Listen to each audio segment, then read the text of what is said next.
好，来，乡亲啊，继续要来讲这个天气反凉冷咯。北地上低温，伫新北市的富贵角只有13度8，新北市的五股甲这个台中的大甲嘛测到14度的低温。气象局来提醒，拜三拜四温度会搁较低，会降到12度左右，有机会搁来创下到入秋以来的上低温。就要到拜五冷空气来减弱，温度才会回转来。那安尼这个山区敢会落雪咧？气象局讲，伫海拔3500公尺以上是有机会哦，但是嘛要看水汽是毋是有够。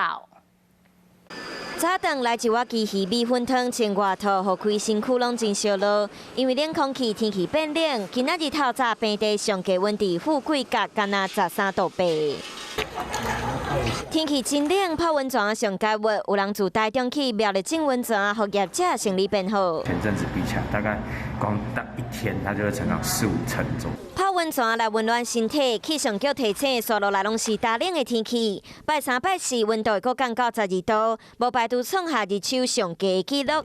冷空气嘛，互大家真好去山顶，敢会落雪。预估今天星期二夜里到明天星期三这段时间，3500公尺以上山区，如果在温度下降到甚至水汽它可以配合的时候，可能会有一些下雪的机会。